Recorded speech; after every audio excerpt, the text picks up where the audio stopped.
Party high command దాదాపుగా final చేసింది. మొత్తం 8 మందితో ఇవాళ ఫస్ట్ లిస్ట్ రిలీజ్ చేసే అవకాశం ఉంది. సీఎం రేవంత్ రెడ్డి అందించిన అభ్యర్థుల లిస్ట్ ను దాదాపు ఫైనల్ చేసిన హైకమాండ్ నేడు అభ్యర్థుల పేర్లను ప్రకటించనుంది. లిస్ట్ లో రీసెంట్ గా బీఆర్ఎస్ ను పార్టీలో చేరిన వారికి కూడా టికెట్లు దక్కనున్నాయి.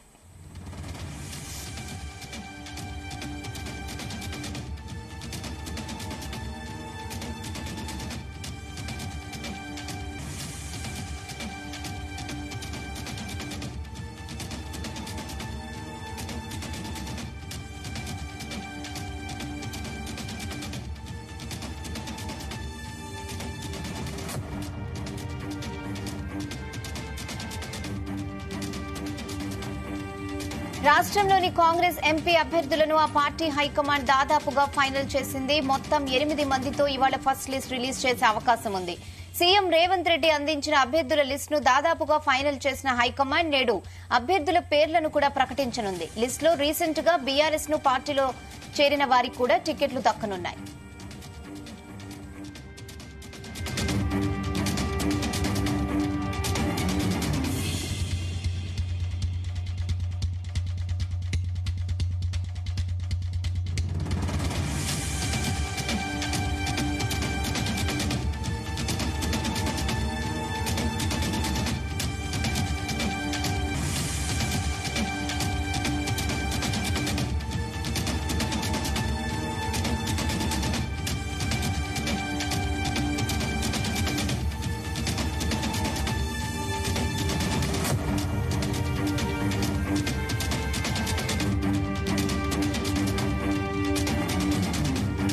రాష్ట్రంలోని కాంగ్రెస్ ఎంపీ అభ్యర్థులను ఆ పార్టీ హైకమాండ్ దాదాపుగా ఫైనల్ చేసింది. మొత్తం 8 మందితో ఇవాళ ఫస్ట్ లిస్ట్ రిలీజ్ చేసే అవకాశం ఉంది.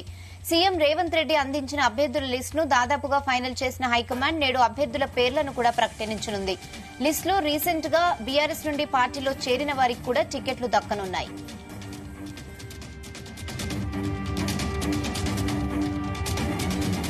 ఇదే విషయంపై మరిన్ని అప్డేట్స్ బ్యూరో చీఫ్ నరేందర్ అందిస్తారు. నరేందర్, రైట్ రైనా, నిన్న సెంట్రల్ ఎలక్షన్ కమిటీ పెద్ద ఎత్తున కూర్చొని మాట్లాడింది.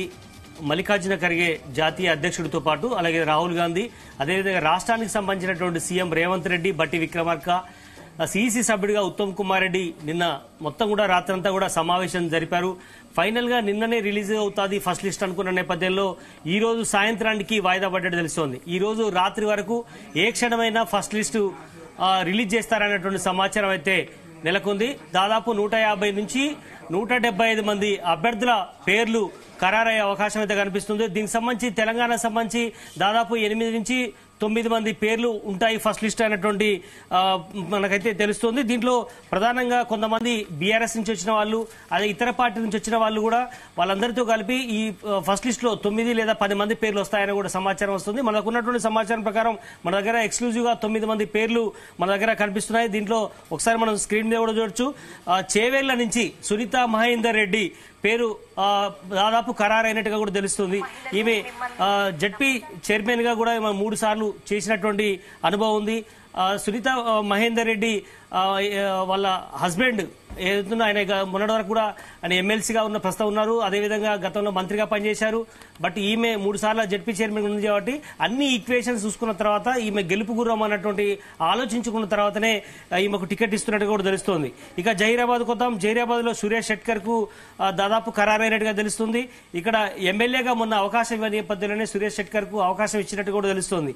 అదేవిధంగా పెద్దపల్లి ఇక్కడ గడ్డం వివేక్ తనయుడు గడ్డం వంశీకి ఇక్కడ దాదాపు ఖరారైనట్టుగా తెలుస్తుంది. ఇక్కడ వివేక్ వెంకటస్వామి అలాగే వినోద్ ఇద్దరు కూడా అన్నదమ్ములు. వీళ్ళిద్దరు కూడా మొన్న రీసెంట్ గా ఎమ్మెల్యేలకు గెలిచినటువంటి నేపథ్యంలో వీళ్ళిద్దరిట్లో ఒకరు మంత్రిగా అవకాశం కోసం ఎదురు చూశారు. అధిష్టానాన్ని కూడా కలిశారు. ఇక్కడ రేవంత్ రెడ్డితో కూడా పలుమార్లు కలిసినటువంటి నేపథ్యంలో వివిధ రకాల ఈక్వేషన్ దృష్ట్యా, ఇవ్వలేని దృష్ట్యా ఖచ్చితంగా తన కొడుకు ఇవ్వాలని కూడా ఆయన చెప్పినటువంటి సందర్భం.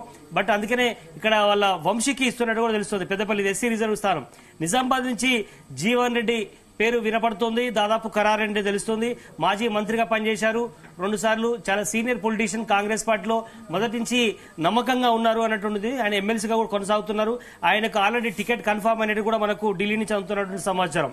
అదేవిధంగా మహబూబ్ నగర్ లో వంశీ చందర్ రెడ్డికి దాదాపు కన్ఫర్మ్ అయిపోయింది. ఎందుకంటే ఆల్రెడీ మొన్న అనఫీషియల్ కూడా రేవంత్ రెడ్డి మొన్న బహిరంగ సభలో కూడా చెప్పినటువంటి సందర్భాన్ని మనం చూసాం. ఇప్పటికే ఇప్పుడు మనం చెప్పినటువంటి దాంట్లో కూడా ఒకరిద్దరికి అనఫీషియల్ కూడా పని చేసుకోండి, మీరు తిరగండి నియోజకవర్గాలను కూడా చెప్పినటువంటి దాంట్లో వంశీ చందర్ రెడ్డి కూడా ఒకరు.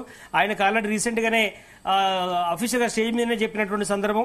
అలాగే రీసెంట్ గా ఆయనకి ఎమ్మెల్యేగా అవకాశం ఇవ్వలేదు పోటీ చేయడానికి, అందుకనే ఈసారి అవకాశం ఇచ్చారు.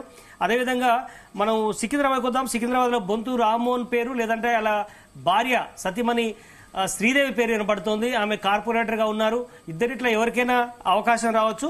మొత్తానికైతే బొంతు ఫ్యామిలీకి వస్తున్నట్టు కూడా తెలుస్తుంది. ఎందుకంటే తెలంగాణకు సంబంధించిన మొన్న హైదరాబాద్ మొదటి మేయర్ గా పనిచేశాడు ఆయన.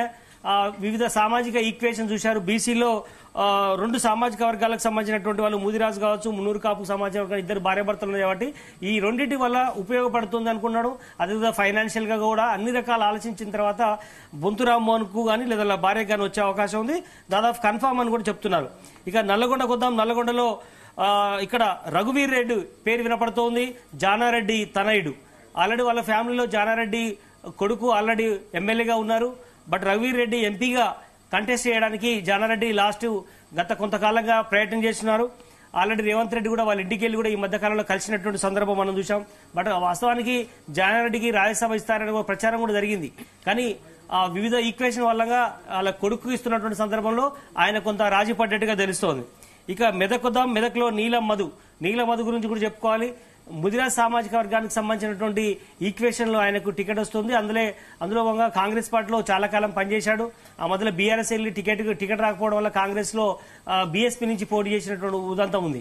అయితే అందుకనే ఇప్పుడున్నటువంటి పరిస్థితుల్లో నీలం మధుకు టికెట్ ఇవ్వాలని అయితే పార్టీ ఇక్కడి నుంచి రేవంత్ రెడ్డి కావచ్చు వీరు అందరూ ఏకగ్రీయంగా చెప్పిన నేపథ్యంలో అధిష్టానం ఆయన వైపు మొగ్గు చూసినట్టు కూడా తెలుస్తోంది.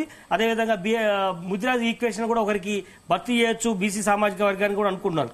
అదేవిధంగా భువనగిరిలో చామాల కిరణ్ కుమార్ రెడ్డి, ఈయన రేవంత్ రెడ్డికి చాలా అత్యంత సన్నిహితుడిగా మెదుగుతున్నాడు. గడిచిన 5-6 ఏళ్లుగా రేవంత్ రెడ్డికి చాలా దగ్గరగా ఉన్నారు కనుక ఆయనకే దాదాపు టికెట్ అన్నటువంటి పరిస్థితి వస్తుంది. వీటికి తోడుగా మరొక పేరు మన దగ్గర ఉంది. కరీంనగర్ సంబంధించినటువంటి కరీంనగర్ ప్రవీణ్ రెడ్డి పేరు దాదాపు ఖరారు అని కూడా తెలుస్తోంది. కానీ ఇంకా అఫీషియల్ గా ఈ లిస్ట్ లో వస్తుందా లేదా సెకండ్ లిస్ట్ ఇస్తారని చూడాల్సిన అవసరం ఉంది.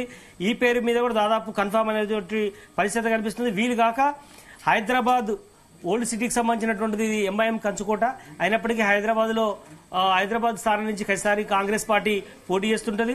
అదేవిధంగా వరంగల్ అయితే 2-3 పేరు అద్దంకి దయాకర్ తో పాటు చాలా మంది పేర్లు వినపడుతున్నాయి. అది ఎవరికి ఇస్తారనేది ఇంకా సస్పెన్స్ ఉంది. అది సెకండ్ లిస్ట్ లకు మారే అవకాశం ఉంది. మహబూబాబాద్, అదేవిధంగా ఖమ్మం గురించి కూడా చెప్పుకోవాలి. కాంగ్రెస్ లో అత్యధిక స్థానాలు గెలిచిన దాంట్లో నల్లగొండ తర్వాత ఖమ్మం కూడా ఉంది. ఇప్పుడు అక్కడ ఉన్నటువంటి భద్రాచలం సీట్ కూడా ఆల్మోస్ట్ కాంగ్రెస్ వైపే మలుతున్నట్టుగా తెలుస్తుంది. కనుక ఖమ్మం నుంచి 2-3 ఆశిస్తున్నారు బలమైనటువంటి వ్యక్తులు. కనుక వాళ్ళకి ఎవరికి ఇస్తారో చూడాలి. నాగర్ కర్నూలులో కూడా అది ఎస్సీ రిజర్వ్డ్ స్థానం.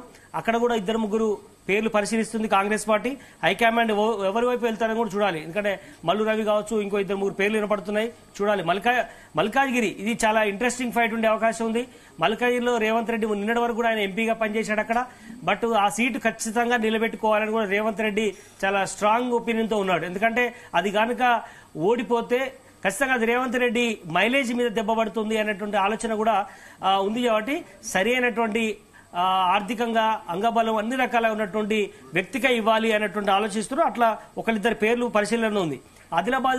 ఆదిలాబాద్ ఇది ఎస్టీ రిజర్వ్డ్ స్థానం. ఇప్పటికీ అది బీజేపీ కంచుకోటలో ఉంది. బట్ దాన్ని ఎలాగైనా ఈసారి కాంగ్రెస్ పార్టీ గెలుచుకోవాలి అనేటువంటి ఆలోచనలో ఉంది. అక్కడ త్రిముఖ పోరు ఉండే అవకాశం ఉంది ఆదిలాబాద్ లో, కాంగ్రెస్, బీజేపీ అలాగే బీఆర్ఎస్.